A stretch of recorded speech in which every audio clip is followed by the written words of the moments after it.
आज हम मुक्त पतन, फ्री फॉल और मुक्त पतन के त्वरण, है ना, और उसके साथ साथ कुछ गुरुत्वाकर्षण के ऊपर कुछ बेसिक बात करेंगे नाइन्थ साइंस एनसीईआरटी की, जो 11th फिजिक्स का भी बेस बनेगी। हमारे यूट्यूब चैनल पर हज़ारों की संख्या में सब्सक्राइबर और लाखों व्यूअर्स जुड़े हैं। 500 से अधिक वीडियोस चैनल पर क्लास 9 से 12 तक के अपलोड हैं। कृपया चैनल को सब्सक्राइब करके बेल ज़रूर बजाइए ताकि लगातार प्राप्त हो रही सामग्री से आप अवगत हो सकें। तो हम बात कर रहे थे मुक्त पतन या फ्री फॉल की, कि मुक्त पतन किस प्रकार होता है। जैसे मान लीजिए कि कोई वस्तु इस तरीके से एक पथ पर अगर मान लीजिए किसी ऊंचाई से गिराई जाती है, तो जब ऊंचाई से कोई वस्तु गिरती है तो वो एक सरल रेखा में नीचे की ओर आती है। एक बात तो ये कि वो उसकी दिशा नहीं बदलती। आप कैसे भी उसको फेंके, जैसे मान लीजिए आपने उसको ऐसे करके फेंका, तब भी वो इस तरीके से नीचे आना शुरू करती है। या यूँ कहें कि उसकी गति की दिशा एक ही है, ऊपर से नीचे की ओर। और दूसरी जो उसमें खास बात आपने नोटिस की होगी वो ये है कि वो जब जैसे जैसे ऊपर से नीचे आती जाती है, उसका वेग क्या होता है, बढ़ता जाता है। गति की दिशा नहीं बदलती परंतु वेग बदलता है। तो मैं कह रहा हूँ कि जब इसको ऊपर से नीचे गिराया तो डायरेक्शन तो ऊपर से नीचे ही रहा, मतलब गति की दिशा तो नहीं बदली। लेकिन ये मैंने जो यहाँ 3 वस्तुओं की स्थितियाँ दी है, उससे आप अंदाज लगाइएगा कि यहाँ पर जो है उसका वेग कम होगा, यहाँ पर ज़्यादा होगा, यहाँ पर बहुत ज़्यादा होगा, और इस जगह आते आते मतलब नीचे पहुँचने से ठीक पहले उसका वेग क्या होगा, सर्वाधिक होगा। तो यह मुक्त पतन के कॉन्सेप्ट में 2 बातें जानना बहुत ज़रूरी है। तो हम आगे बढ़ते हैं मुक्त पतन के बारे में। जैसे मान लीजिए इस वस्तु की ये इस तरीके से उसने मुक्त पतन किया और ये देखिए उसका वेग बढ़ा, ये देखिए उसका वेग और बढ़ा और वो नीचे आ गई। तो यहाँ आपने ये देखा कि ये क्यों हुआ ऐसा। आपने देखा कि पृथ्वी ने क्या किया। जैसे इस मीनार पे से आपने इस वस्तु को गिराया तो आपने देखा कि पृथ्वी जो है वो उसको अपनी ओर आकर्षित करती है। तो ये तो हमने सब जगह देखा, न्यूटन के सेब वाले एक्सपेरिमेंट से लेकर आज तक यही बात होती रही कि पृथ्वी वस्तुओं को अपनी ओर क्या करती है, आकर्षित करती है। और पृथ्वी के इस आकर्षण बल को क्या कहते हैं, गुरुत्वीय बल। मतलब पृथ्वी वस्तुओं को अपनी ओर आकर्षित करती है और पृथ्वी के इस आकर्षण बल को क्या कहते हैं, गुरुत्वीय बल कहते हैं। पृथ्वी हर वस्तु को अपनी ओर आकर्षित करती है। आम जब पेड़ पे से गिरता है टूटकर तो किधर आता है, नीचे की ओर आता है। तो यही आकर्षण बल है। एक पत्थर को अगर आप ऊपर फेंकें तो क्या होता है, थोड़ी देर बाद वो वापस कहाँ आता है, नीचे की ओर आता है। तो पृथ्वी के इस आकर्षण बल को हम कहते हैं गुरुत्वीय बल। अब आगे बढ़ते हैं कि वस्तुएं क्या इसी गुरुत्व बल के कारण पृथ्वी की ओर गिरती है। बिल्कुल, वस्तुएं केवल इसी गुरुत्व बल के कारण किधर गिरती है, पृथ्वी की ओर गिरती है। और वस्तुओं का यह गिरना कहलाता है मुक्त पतन या फ्री फॉल। इस तरह का गिरना ही कहलाता है फ्री फॉल या मुक्त पतन, जिसमें वस्तुएं केवल गुरुत्व बल के कारण पृथ्वी की ओर गिरती हैं। अब जब वस्तु गिरती है तो मैंने कहा था 2 बातें होती है। एक तो क्या होता है, वस्तु की गति की दिशा में कोई परिवर्तन नहीं होता है, और दूसरा मैंने कहा था कि वस्तु के वेग में पृथ्वी के आकर्षण के कारण परिवर्तन होता है, अर्थात उसका वेग क्या होता जाता है, नीचे की ओर आने पर लगातार बढ़ता जाता है। तो यहाँ से हमने एक बात ये जो समझी कि जब हमें पता है कि वेग में जब परिवर्तन होता है तो क्या उत्पन्न होता है, त्वरण उत्पन्न होता है। समय के साथ वेग में परिवर्तन उत्पन्न करता है त्वरण को। हम जानते हैं त्वरण होता है वेग में परिवर्तन और समय अंतराल का अनुपात। मतलब प्रति सेकंड अगर वेग में परिवर्तन हुआ तो उसे हम कहेंगे, एकांक समय में वेग में परिवर्तन को क्या कहते हैं, त्वरण कहते हैं, एक्सलरेशन कहते हैं। तो ये वेग में परिवर्तन हुआ। ये देखिए वस्तु के वेग में क्या हो रहा है, समय के साथ लगातार क्या होता जाता है, परिवर्तन होता जाता है। तो आप समझ रहे हैं, मतलब 1 सेकंड में यहाँ से यहाँ तक आने में जो चली गई दूरी होगी वो अलग होगी, 2 सेकंड में चली गई दूरी अलग होगी, 3 सेकंड में चली गई दूरी अलग होगी। तो मतलब वस्तु के वेग में पृथ्वी के आकर्षण के कारण क्या हो रहा है, परिवर्तन हो रहा है। गति की दिशा में कोई परिवर्तन नहीं है। तो फिर ये वेग में जो परिवर्तन होता है उसके कारण क्या उत्पन्न होता है, त्वरण उत्पन्न होता है। तो इस त्वरण को ही हम कहते हैं मुक्त पतन का त्वरण या गुरुत्वीय त्वरण। यही है गुरुत्वीय त्वरण, जिसको आप मुक्त पतन का त्वरण या गुरुत्वीय त्वरण कह सकते हैं। कि फ्री फॉल जब हुआ तो ये एक्सलेरेशन ड्यू टू ग्रेविटी आया, गुरुत्वीय त्वरण आया। कि मुक्त रूप से जब भी कोई वस्तु पृथ्वी की ओर गिरती है तो उस पर क्या लगता है, गुरुत्व बल लगता है, क्योंकि पृथ्वी वस्तुओं को आकर्षित करती है और पृथ्वी के इस आकर्षण बल को ही क्या कहते हैं, गुरुत्वीय बल कहते हैं। तो मुक्त रूप से जब भी कोई वस्तु पृथ्वी की ओर गिरती है तो उस पर कौन सा बल लगता है, गुरुत्वीय बल लगता है। और जब गुरुत्वीय बल लगता है तो गुरुत्वीय बल के प्रभाव में वस्तुएं किधर गिरती है, नीचे की ओर, और इस गिरने को क्या कहते हैं, मुक्त पतन कहते हैं।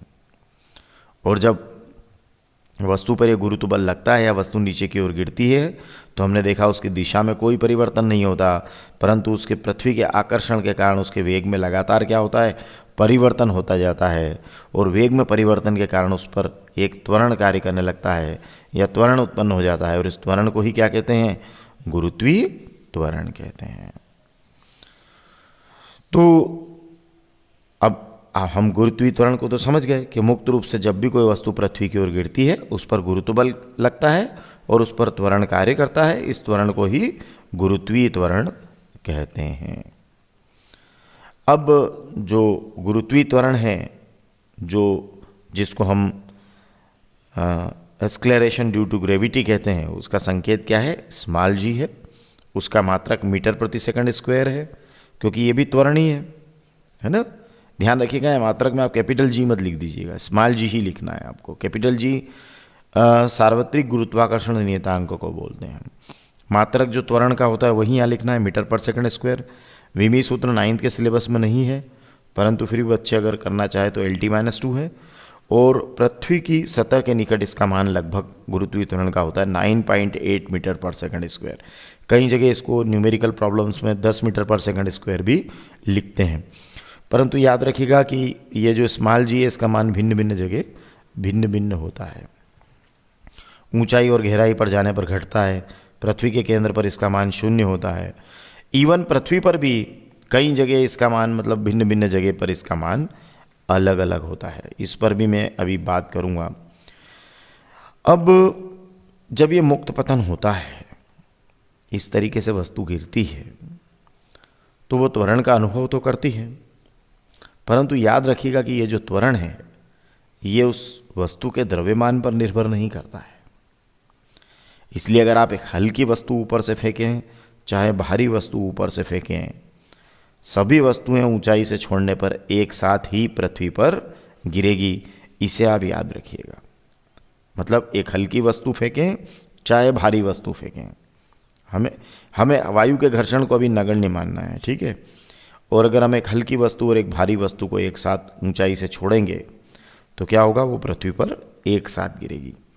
क्योंकि हमने अभी बात की कि मुक्त पतन में वस्तु त्वरण का अनुभव करती है, और कौन सा त्वरण है, गुरुत्वीय त्वरण है। और वस्तु पर जो ये त्वरण लगता है, गुरुत्वीय त्वरण, उस त्वरण के अधीन ये वस्तुएं पृथ्वी की ओर गति करती है। और ये जो त्वरण होता है वो उस वस्तु के द्रव्यमान पर निर्भर नहीं करता है। मतलब गुरुत्वीय त्वरण जो है उसका फार्मूला पिछले वीडियो में हमने डिराइव किया था, small g = gm/r², capital gm/r²। यहाँ कैपिटल M जो है वो पृथ्वी का द्रव्यमान है, R पृथ्वी की त्रिज्या है, और कैपिटल G सार्वत्रिक गुरुत्वाकर्षण नियतांक है। इसमें कहीं भी वस्तु का द्रव्यमान नहीं आया है। मतलब स्पष्ट है कि जो गुरुत्वीय त्वरण है जो यहाँ आपको दिखाई दे रहा है वो स्मॉल m से रिलेटेड नहीं है। मतलब स्मॉल m जो है उस पर निर्भर नहीं कर रहा है। मतलब हल्की और भारी वस्तुएं, सभी हल्की और भारी वस्तुएं कोई भी हो, ऊंचाई से छोड़ने पर क्या होगा, एक साथ पृथ्वी पर गिरेगी। हाँ, अगर आप एक और बात कही जा सकती है कि मान लीजिए आपने एक कागज़ का टुकड़ा लिया है ना, एक कागज़ ही ले लिया चलिए, और एक कागज़ को ऊंचाई से गिराएं और उसी कागज़ की एक गेंद बनाकर ऊंचाई से गिराएं, तो क्या वो एक साथ पृथ्वी पर गिरेगी? तो वहाँ आप ये ध्यान रखिएगा कि जो वायु का घर्षण बल है उसको काउंट अगर आप कर रहे हैं तो वायु के घर्षण बल के प्रभाव में क्या हो रहा है कि वो आप देखेंगे कि वो कागज़ का जो पूरा कागज़ है उस पर वायु का घर्षण ज़्यादा रहेगा, वो गेंद पर वायु का घर्षण कम रहेगा। तो फिर क्या होगा, वो गेंद जल्दी गिरेगी और कागज़ देर से गिरेगा। तो यहाँ जरूर आप ध्यान दीजिएगा कि यहाँ वायु के घर्षण को अगर आप नगण्य मानते हैं तो हल्की और भारी वस्तुएं ऊंचाई से छोड़ने पर एक साथ पृथ्वी पर गिरेगी। तो गुरुत्वीय त्वरण के बारे में हमने जान लिया। ये फार्मूला हम पहले सिद्ध करके देख चुके हैं, चैनल पर अवेलेबल है, आप प्लेलिस्ट में इसको देख सकते हैं। अब आगे बढ़ते हैं। अभी हम बात कर रहे थे कि स्मॉल जी का मान जो है वो अलग अलग जगह अलग अलग होता है। मैंने कहा ऊंचाई पर कम होता है, गहराई में जाने पर कम होता है, पृथ्वी के केंद्र पर 0 होता है। लेकिन पृथ्वी पर भी जो ध्रुव हैं और विषुवत रेखा है वहाँ पर भी जी का मान अलग अलग होता है। उसका कारण क्या है, ये आर, पृथ्वी की त्रिज्या। क्या होता है कि पृथ्वी का जो आकार है वो पूर्णतः गोल नहीं है, तो फिर उसकी त्रिज्या जो है ना वो ध्रुवों से विषुवत वृत्त की ओर जाने पर बढ़ती है। मतलब क्या हुआ कि त्रिज्या ध्रुवों पर कम है और विषुवत वृत्त की ओर जाने पर त्रिज्या क्या होती है, पृथ्वी की बढ़ती जाती है। तो ऐसे में जब पृथ्वी की त्रिज्या ध्रुवों पर कम है तो ध्रुवों पर गुरुत्वीय त्वरण का मान क्या होगा, ज़्यादा होगा। देखिए जी समानुपाती 1/r², मतलब त्रिज्या ज़्यादा तो गुरुत्वीय त्वरण कम। तो ध्रुवों पर क्या है, त्रिज्या कम है तो गुरुत्वीय त्वरण ज़्यादा होगा। विषुवत वृत्त पर मतलब बीचों बीच क्या है, त्रिज्या ज़्यादा है तो गुरुत्वीय त्वरण क्या होगा, कम होगा। तो ध्रुवों पर त्रिज्या चूंकि कम है तो ध्रुवों पर जी का मान क्या होगा, अधिक होगा। और विषुवत वृत्त पर त्रिज्या ज़्यादा है तो उस पर गुरुत्वीय त्वरण का मान क्या होगा, कम होगा। अब आपके इसमें एक क्वेश्चन इसको लेकर बनाया भी गया है कि एक व्यक्ति ध्रुवों से सोना मंगाता है अपने दूसरे मित्र से, और जब वो विषुवत वृत्त पर आकर उस सोने को तोलता है ना, कुछ ग्राम में सोना मंगवाता है और उसको विषुवत वृत्त पर लाकर तोलता है, तो क्या वो उसके वज़न से संतुष्ट होगा? तो डेफिनेटली वो उसके वज़न से संतुष्ट नहीं होगा। कारण क्या है कि ध्रुवों पर जी का मान अधिक है, तो वहाँ वो mg जिसको हम भार कहते हैं, है ना, वो भार वहाँ पर ज़्यादा होगा उसका। और जब वो विषुवत वृत्त पर आ जाएगा तो वो भार क्या होगा, कम होगा, क्योंकि जी कम हो गया। द्रव्यमान तो सेम रहेगा, m यहाँ पर भी उतना ही जितना यहाँ, लेकिन भार होता है mg, तो mg यहाँ पर ज़्यादा होगा और यहाँ mg कम होगा। तो वो उसको वज़न कम लगेगा, भार कम लगेगा, तो वो उससे संतुष्ट नहीं होगा, क्योंकि विषुवत रेखा पर उस सोने का भार क्या रहेगा, कम रहेगा, तो वो उससे संतुष्ट नहीं हो पाएगा। अब एक और जो बात मैं कहना चाहूँगा वो ये है कि एक प्रश्न बच्चे अक्सर करते हैं कि चंद्रमा पृथ्वी को आकर्षित करता है, ठीक है, और पृथ्वी तो फिर पृथ्वी जो है चंद्रमा की ओर गति क्यों नहीं करती है? या हम कह सकते हैं कि जैसे सेमफल जब पृथ्वी की ओर आते हुए गिरता है तो फिर पृथ्वी सेमफल की ओर जाते हुए क्यों नहीं दिखाई देती?